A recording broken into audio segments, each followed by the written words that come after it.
दोस्तों नमस्कार, स्वागत है आप सभी का मेरे YouTube चैनल पर। दोस्तों मेरे पास कुछ टेक्स्ट फाइल्स हैं, उनमें कुछ रिकॉर्ड्स मौजूद हैं। उन रिकॉर्ड्स को मैं अपने वर्कशीट पर लाना चाहता हूं। जैसे कि ये मेरी पहली टेक्स्ट फाइल है, इसमें देखेंगे यहाँ पर कुछ रिकॉर्ड्स मौजूद हैं। उसके बाद ये मेरी दूसरी फाइल है, ये देखिए इसमें भी कुछ रिकॉर्ड्स मौजूद हैं। और ये मेरी तीसरी फाइल है, ये इसमें भी कुछ रिकॉर्ड्स मौजूद हैं। अभी मेरे पास 3 ही फाइल्स हैं, लेकिन ये 3 से अधिक भी हो सकती हैं, 30 हो सकती हैं, 300 हो सकती हैं, 3000 हो सकती हैं। और उनमें जो रिकॉर्ड्स की संख्या है वो हज़ारों में हो सकती है। मैं चाहता हूँ एक बटन पर क्लिक करने से ये सारे रिकॉर्ड्स मेरे वर्कशीट पर आ जाएं। तो देखिए मैं आपको यहाँ पर शो करके दिखाता हूँ।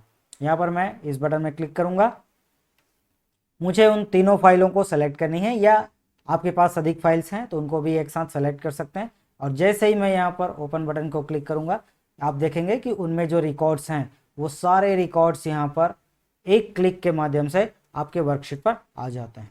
तो दोस्तों ये मैंने कैसे किया है, इसको समझने के लिए आप बने रहिएगा इस वीडियो में एंड तक। तो चलिए देखते हैं इसके पीछे कौन सा VBA कोड काम कर रहा है। चलते हैं अपने VBA कोड विंडो पर। ये कोड विंडो आ गया। यहाँ पर मैंने सिर्फ एक मॉड्यूल लिया हुआ है जिसका नाम है मॉड्यूल 1, और इसमें सिर्फ एक सब रूटीन मैंने बनाया हुआ है जिसका नाम है इंपोर्ट डेटा। तो इसको मैं लाइन वाइज आपको एक्सप्लेन करके बताता हूँ। ये मैंने 2 वेरिएंट टाइप के वेरिएबल्स लिए हुए हैं, ये स्ट्रिंग टाइप का वेरिएबल है और ये 2 लॉन्ग टाइप का वेरिएबल है। यहाँ पर मैंने सी रो जो कि लॉन्ग टाइप का वेरिएबल है उसको 3 असाइन किया। 3 इसलिए असाइन किया क्योंकि अपने वर्कशीट में जो हम डेटा को लिखना शुरू करेंगे वो तीसरे नंबर के रो से शुरू करेंगे। ये देखिए तीसरे नंबर के रो से ये डेटा यहाँ से लिखना शुरू होगा, क्योंकि 2 नंबर पर हमने टाइटल दे रखा है। ठीक है, तो जो रो नंबर से हम स्टार्ट करेंगे लिखना, वो रो नंबर हम यहाँ पर असाइन कर सकते हैं। यदि हम चौथे नंबर से स्टार्ट करना चाहते हैं तो यहाँ पर 4 लिख देंगे। ठीक है, तो हम यहाँ पर फिलहाल तीसरे नंबर के रो से स्टार्ट करना चाहते हैं। ये जो 2 लाइन है जिसको मैंने अपने प्राय सभी वीडियो में मैंने एक्सप्लेन किया हुआ है। सबसे पहला लाइन है यहाँ पर स्क्रीन अपडेटिंग फॉल्स करते हैं, क्योंकि कोडिंग के दौरान कई बार स्क्रीन अपडेट होते हैं तो उसको हमको फॉल्स करना है प्रोसेसिंग स्पीड बढ़ाने के लिए। और इसको डिस्प्ले अलर्ट्स जो बीच बीच में अलर्ट्स आते हैं उसको ऑफ रखने के लिए हमने इसको भी फॉल्स किया हुआ है। ठीक है, इसके बाद ये जो लाइन है ये हमने यूज़ किया हुआ है फाइल्स को ओपन करने के लिए। हमारे जो टेक्स्ट फाइल्स हैं जो कि हमारे अलग अलग फोल्डर्स में हो सकते हैं, उनको ओपन करने के लिए मैंने यहाँ पर ये जो फंक्शन है गेट ओपन फाइल नेम, इसको मैंने यूज़ किया हुआ है। Application dot gate open file name, ये फंक्शन क्या करता है, आपको एक डायलॉग बॉक्स देता है जहाँ पर आप जिस फोल्डर में आपकी फाइल्स है उस फोल्डर में जा करके उन फाइलों को सेलेक्ट कर सकते हैं। इसके आर्गुमेंट्स क्या होते हैं, तो पहला आर्गुमेंट्स होता है फाइल फिल्टर, जिसमें हम फिल्टर देते हैं कि हमको कौन सी टाइप की फाइल्स को दिखाना है उस डायलॉग बॉक्स में, ओपन फाइल डायलॉग बॉक्स में।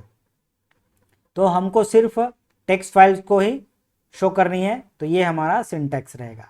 ठीक है, इसके बाद जो दूसरा आर्गुमेंट होता है वो होता है मल्टी सेलेक्ट आर्गुमेंट। तो मल्टी सेलेक्ट यहाँ पर हम ट्रू करेंगे। ट्रू करने से आप एक से अधिक फाइल्स को एक साथ ओपन कर सकते हैं, सेलेक्ट कर सकते हैं।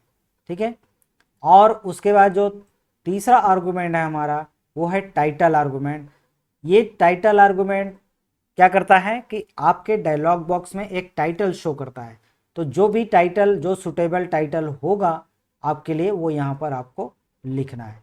और ये क्या करेगा, जितनी फाइल्स को हम सेलेक्ट करेंगे उन फाइल्स को के नाम को उसके पाथ सहित यहाँ पर एक एरे बना करके एरे में उसको स्टोर करेगा, जिसको हमको बाद में एक्सेस करना है 1 by 1। तो इस तरह से हम अपने सभी टेक्स्ट फाइल्स को ओपन कर लेंगे और उनके सभी पाथ को यहाँ पर एक एरे में स्टोर कर लेंगे। यहाँ पर मैंने एक लाइन लिखा हुआ है on error go to ER1, ये लेबल का नाम है, कोई भी लेबल आप दे सकते हैं।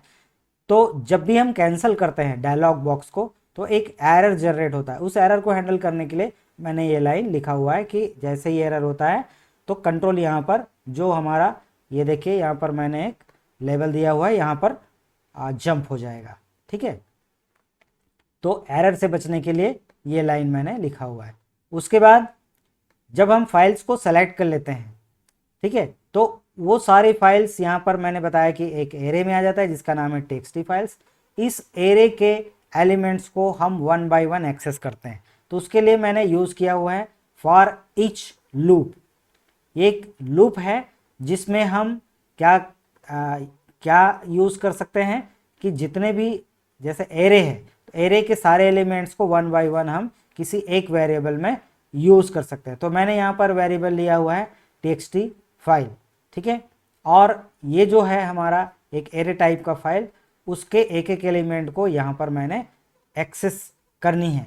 तो यहाँ पर txt फाइल, अब इस txt फाइल में क्या आएगा, तो फाइल का नाम आएगा, ठीक है, क्योंकि इसमें जितने भी फाइल्स हमने सेलेक्ट किया हुआ है वो सारे के नाम पाथ सहित यहाँ पर स्टोर है, और यहाँ पर उसमें से एक एक नाम पाथ सहित यहाँ पर इस वेरिएबल में आएगा। तो इस वेरिएबल के फाइल्स को हमको ओपन करना है, ठीक है। इस वेरिएबल में क्या है, तो फाइल का नाम है पाथ सहित, उस फाइल को हमको ओपन करनी है।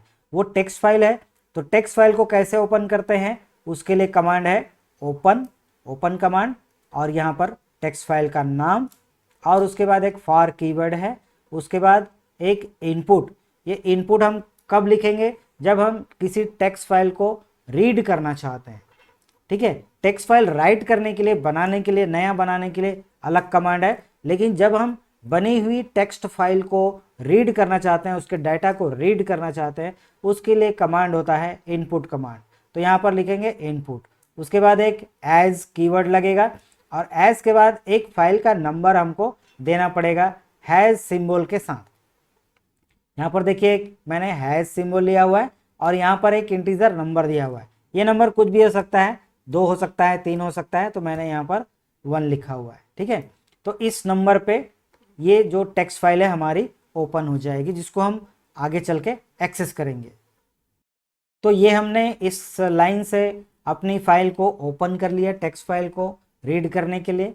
और उसके बाद ये जो लाइन है सी कॉलम, यहाँ पर इक्वल टू 1 लिखा है मैंने।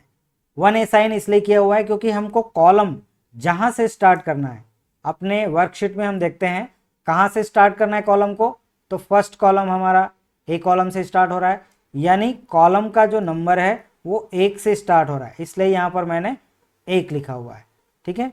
इसको हम आगे बढ़ाते जाएंगे। इसके बाद मैंने एक लूप और यूज़ किया हुआ है, डू लूप। यहाँ पर देखिए यहाँ से यहाँ तक लूप है, ठीक है। लूप क्यों यूज़ किया गया है, क्योंकि टेक्स्ट फाइल में बहुत सारे टेक्स्ट हैं, तो हमको लाइन वाइज उसके एक एक लाइन को रीड करना है, और एक एक लाइन को रीड करते हुए हमारे अपने वर्कशीट पर उसको लिखना है, लाना है, ठीक है। तो जब तक कि वो फाइल एंड नहीं हो जाती, यानी हमारी जो टेक्स्ट फाइल है पहली लाइन से लेकर आखिरी लाइन तक हम रीड नहीं कर लेते, तब तक हमको उस फाइल को रीड करना है, जिसके लिए हमको लूप चलाने की ज़रूरत पड़ेगी। इसलिए मैंने यहाँ पर डू लूप यूज़ किया हुआ है, ठीक है। तो यहाँ पर लूप स्टार्ट होता है डू कमांड से, डू कीवर्ड से, और इस लूप में जो पहली लाइन है वो है लाइन इनपुट, ये फाइल नंबर, और यहाँ पर एक स्ट्रिंग वेरिएबल, ये txt डाटा एक स्ट्रिंग वेरिएबल है। तो यहाँ पर जो टेक्स्ट फाइल हमने ओपन किया हुआ है इस नंबर पर, ठीक है, उसको रीड किया जाएगा इनपुट कमांड के द्वारा, और लाइन वाइज एक एक लाइन, और उस लाइन के डेटा को इस स्ट्रिंग वेरिएबल में स्टोर किया जाएगा। अब इस स्ट्रिंग वेरिएबल के ऊपर हमको बहुत से टेस्ट करने पड़ेंगे। ये टेस्ट डिपेंड करते हैं आपके टेक्स्ट फाइल के फॉर्मेट्स के ऊपर। आपके टेक्स्ट फाइल का फॉर्मेट क्या है, डेटा का फॉर्मेट क्या है, और उस डेटा को आप अपने वर्कशीट पर किस फॉर्मेट में लाना चाहते हैं, उसके ऊपर डिपेंड करते हैं आपके सारे कंडीशंस। यहाँ पर मैंने देखिए एक कंडीशन लगाया हुआ है, ये हो सकता है आपको कई कंडीशंस लगाने पड़ें। मैंने बताया ना कि ये आपके टेक्स्ट फाइल के फॉर्मेट्स के ऊपर डिपेंड करते हैं। यहाँ पर मैंने यूज़ किया हुआ है एक इफ़ कंडीशन। ये चेक करता है if txt data is not equal to empty, ठीक है। यदि ये टेक्स्ट डेटा यहाँ पर जो मैंने फर्स्ट लाइन रीड किया वो लाइन यदि एम्प्टी नहीं है तो क्या करना है, तो करना है sheet 1 dot cells C row C column dot value equal to text data, यानी कि शीट 1 के सी रो यानी कि थर्ड रो से सी रो स्टार्ट हो रहा है, फर्स्ट कॉलम पर टीएक्सटी डेटा को लिखना है, राइट करना है। ठीक है, यानी तीसरा रो पहला कॉलम पर ये टेक्स्टी डेटा लिख दिया जाएगा। इस टेक्स्टी डेटा पर यहाँ पर देखिए मैंने ट्रिम फंक्शन यूज किया हुआ है। ये ट्रिम फंक्शन क्या करता है, किसी भी स्ट्रिंग वेरिएबल के फर्स्ट में और लास्ट में जो ब्लैंक स्पेस होता है उसको हटाता है ताकि चेक करने में आसानी हो। उसके बाद लिखने के बाद क्या करेंगे हम, C column equal to C column plus 1, कॉलम को एक इंक्रीज कर देंगे।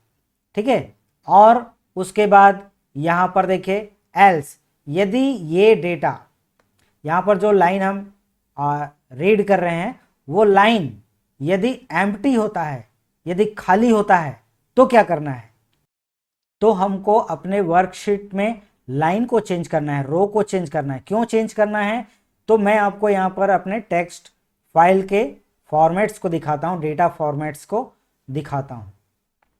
यहाँ पर देखिए जो मेरा डेटा का फॉर्मेट है ये मेरा डेटा है, तो जैसे ही यहाँ पर एम्प्टी लाइन मिलता है, यानी यहाँ पर देखिए एक एम्प्टी लाइन है, ब्लैंक लाइन है, इसका मतलब ये होता है कि यहाँ से डेटा चेंज हो रहा है, यानी कि यहाँ से यहाँ तक मेरा एक रो डेटा कंप्लीट हो गया। और जैसे ही ये एम्प्टी स्ट्रिंग मिला, मेरे को एक ब्लैंक लाइन मिला, इसका मतलब है कि अब ये दूसरे नंबर का मेरा डेटा है जो कि दूसरे रो पर जाएगा, मेरे वर्कशीट के दूसरे रो पर जाएगा। इसलिए यहाँ पर क्या करना है, यहाँ पर करना है C row equal to C row plus 1, यानी कि जो हमारा करंट रो है वर्कशीट का उसको इंक्रीज करना है और कॉलम को हमको क्या कर देना है, 1 कर देना है, क्योंकि पहले कॉलम से स्टार्ट करना है। ठीक है, यहाँ पर मैं आपको वर्कशीट में दिखाता हूँ। यहाँ पर हम राइट करते हुए जैसे ये एक एक कॉलम में इंक्रीज करते यहाँ तक चले गए। ठीक है, अब यहाँ पर रो चेंज हो रहा है तो हमारा कॉलम नंबर फिर से 1 हो जाएगा। ठीक है, इसलिए यहाँ पर हमने क्या लिखा हुआ है, सी कॉलम इक्वल टू 1। ठीक है, अब यहाँ पर देखिए लूप का कंडीशन क्या कहता है, यहाँ पर मैंने लूप वाइल कंडीशन यूज किया हुआ है, नॉट एंड ऑफ फाइल, और ये फाइल का नंबर, क्योंकि एक नंबर पर हमने फाइल को ओपन किया हुआ है, तो नॉट एंड ऑफ फाइल, यानी जब तक फाइल एंड नहीं हो जाती, हमारी टेक्स्ट फाइल एंड नहीं हो जाती तब तक ये लूप चलेगा। ठीक है, तो यहाँ पर फर्स्ट लाइन हमने रीड किया, उसके बाद सेकंड लाइन, थर्ड लाइन, ऐसे करके ये लास्ट तक चलेगा और ये कंडीशन हमारा चेक होते जाएगा। यदि ये डेटा एम्प्टी नहीं है इसका मतलब हमको डेटा को लिखना है वर्कशीट पर, और यदि वो डेटा एम्प्टी है इसका मतलब हमको क्या करना है, रो को चेंज करना है, रो को इंक्रीज करना है, कॉलम को 1 करना है और डेटा को नहीं लिखना है, यानी कि हमारा रो वहाँ पर चेंज होगा, नया रिकॉर्ड हमको ऐड करनी है। ठीक है, तो ये है हमारा कंडीशन और लूप। के बाद सिंपल हमको फाइल को क्लोज कर देनी है, जिस नंबर पर हमने फाइल को ओपन कर रखी है उस नंबर की फाइल को यहाँ पर क्लोज कमांड के द्वारा हमको क्लोज कर देनी है। और यहाँ पर देखिए हमने नेक्स्ट टीएक्सटी फाइल, जो हमने यहाँ पर फाइल्स के लिए जो फॉर ईच लूप चलाया हुआ था उस फॉर लूप को हम यहाँ पर क्या कर देंगे, क्लोज कर देंगे। ये देखिए ये नेक्स्ट टीएक्सटी फाइल। ठीक है, और ये हमारा लेवल जो कि मैंने पहले ही आपको बता दिया है कि एरर्स के लिए है। ये जो 2 लाइंस हैं, जो स्क्रीन अपडेटिंग मैंने फॉल्स किया था उसको यहाँ पर मैंने ट्रू किया, और डिस्प्ले अलर्ट्स को जो मैंने फॉल्स किया था उसको भी यहाँ पर ट्रू करनी है इस तरह से। ठीक है, तो ये मेरा यहाँ पर जो सब रूटीन मैंने जो बनाया हुआ था वो कंप्लीट होता है। मैंने 1 बाय 1 सभी लाइंस को मैंने आपको एक्सप्लेन किया, आई होप आपको समझ में आया होगा। एक बार फिर से मैं इसको रन करके आपको दिखाता हूँ। ठीक है, यहाँ पर इस बटन को क्लिक करना है, डायलॉग बॉक्स ओपन होगा। इस डायलॉग बॉक्स में हमको वो सारी टेक्स्ट फाइल्स को सेलेक्ट करनी है जिन टेक्स्ट फाइल्स में से हमको सारी डेटा अपने वर्कशीट पर लानी है। ठीक है, ये अभी 3 है, 30 हो सकती हैं, 300 हो सकती हैं, 3000 हो सकती हैं, और उन फाइल्स में हजारों की संख्या में रिकॉर्ड्स हो सकते हैं। ये सारे रिकॉर्ड्स वन क्लिक पर, सिंगल क्लिक के माध्यम से आप अपने वर्कशीट पर ला सकते हैं।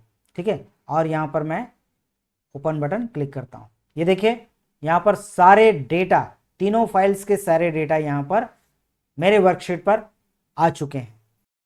अब यहाँ पर हम कुछ स्ट्रिंग मैनिपुलेशन कर सकते हैं। मैंने आपको पहले ही बताया कि स्ट्रिंग मैनिपुलेशन का काम डिपेंड करता है आपके टेक्स्ट फाइल के फॉर्मेट्स के ऊपर, कि आपको कितना स्ट्रिंग मैनिपुलेशन या डेटा मैनिपुलेशन आपको करने की ज़रूरत है आपके प्रोग्राम में। ये डिपेंड करता है कि आपके डेटा का फॉर्मेट कैसा है और आप किस फॉर्मेट में अपने वर्कशीट पर उस डेटा को लाना चाहते हैं।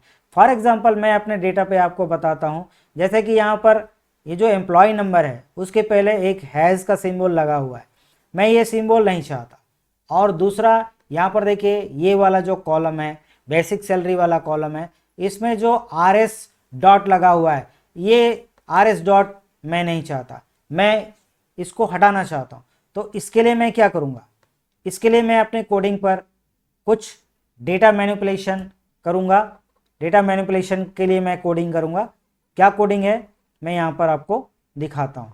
तो मैं चला जाता हूँ इस जगह पर, यहाँ पर मैं एक रिप्लेस फंक्शन यूज़ करूँगा जिसके माध्यम से मैं हैश के सिंबल को रिप्लेस कर दूंगा एम्प्टी स्ट्रिंग से। ठीक है, तो यहाँ पर txt data equal to vba dot replace एक रिप्लेस फंक्शन होता है। यहाँ पर मैं txt डेटा में से क्या हटाना चाहता हूँ, हैश का सिंबल हटाना चाहता हूँ, उसको क्या कन्वर्ट करना चाहता हूँ, एम्प्टी स्ट्रिंग।